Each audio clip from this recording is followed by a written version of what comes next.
Welcome back to Beyond the Message, where each week we take a deeper dive into the Sunday sermon. So, Bob, this week was receiving gifts. Yes. And let's just define it, if you would, as love remembers. Right. Okay.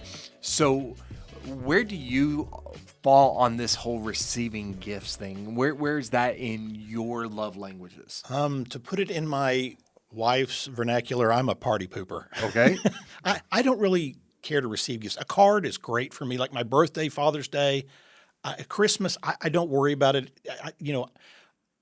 I'm not big on it, but I love giving. Okay. But receiving for me what do you want for Christmas? A card will be fine. Yeah. You're a party pooper, man. So how about for you?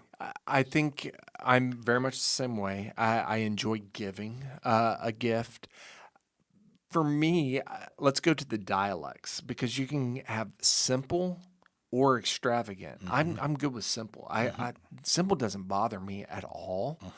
It's the heart behind it. Right. And so that's where, for me, I probably nuance it. But I'm sure we'll dive into some of that. Yeah. So let's start. Each week we've talked about how this isn't just a marriage series. That's It's not correct. just about loving your spouse, but we've always started there each week. So let's start there again this week. If your spouse feels most loved through thoughtful gifts, how do you express that love toward them?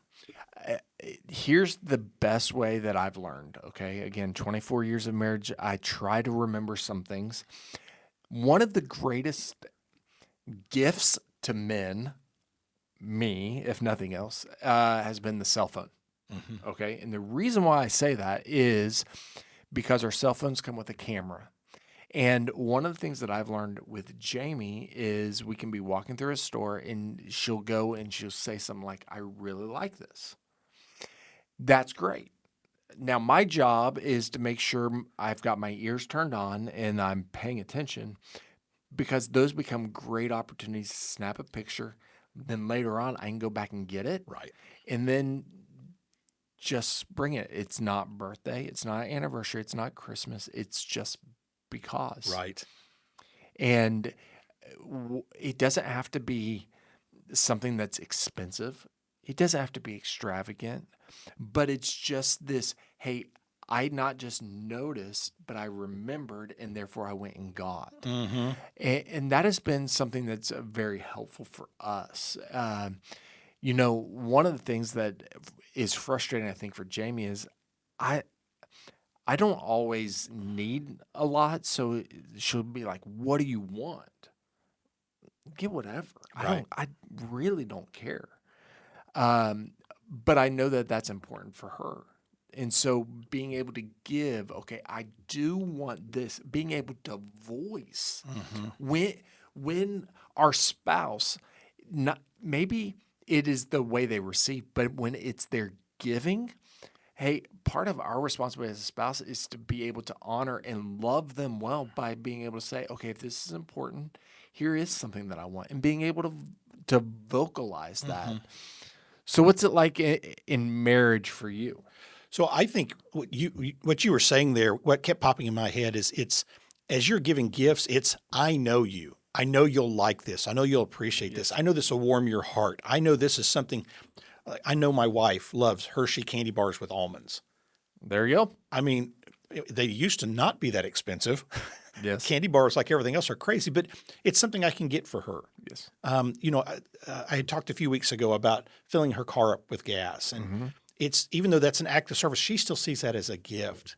So for me, it's, what is it that is something that's me giving of myself to her, and that I know you, and so that's what for marriage for me is, it's really about, I know you like this. I know this is, I used to I talked about helping with the laundry and folding the towels. I folded them wrong.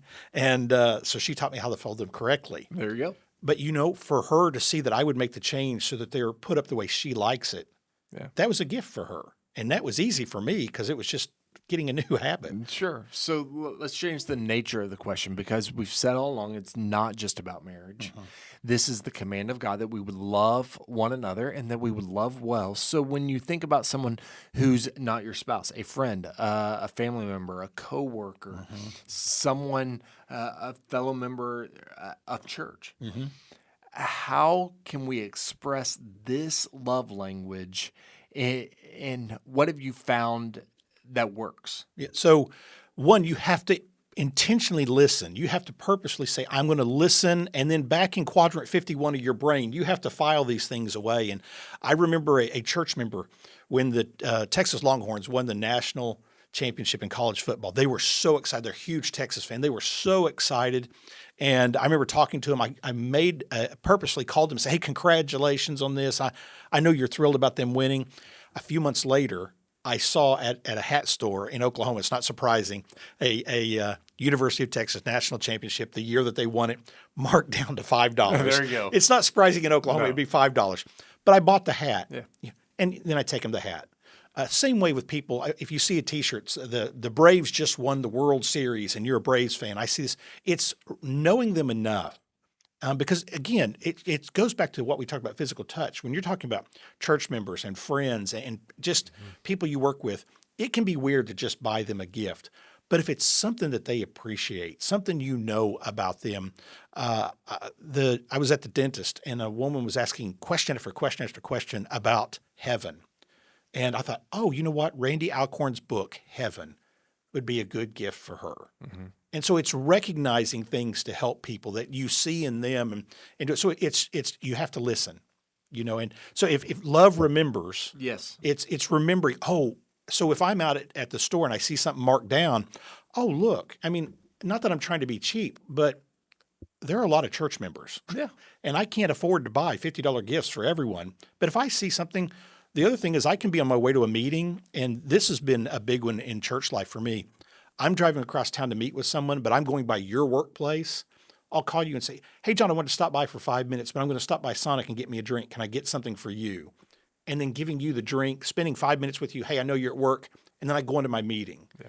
Just that I know that you like cherry limeade. So I'm going to stop and get that for you. And I'll pick me up a tea or whatever.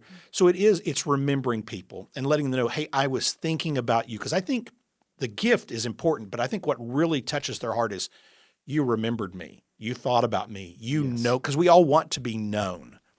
Yes. And here's the challenge, I think, for all of us is just that reminder that God so loved the world that he did what? Yes. He gave. And whenever we give, there's a sacrifice involved. And so let's acknowledge that. Let's be aware of it. But as Pastor so often phrases, hey, we're never more like the Lord than when we give. It's one of my favorite sayings that he says. It's so so convicting true. and challenging. It is. And so the challenge becomes for us is this week, let's love well. Yeah. And so we've provided a love challenge for you. You don't feel like you have to do them all. Just try one. But there's also questions that will help you dive deeper into this love language as we really seek to help all people, all ages, all the time, not just advance in their journey with Christ, but that we would do it loving them well. Have a great week.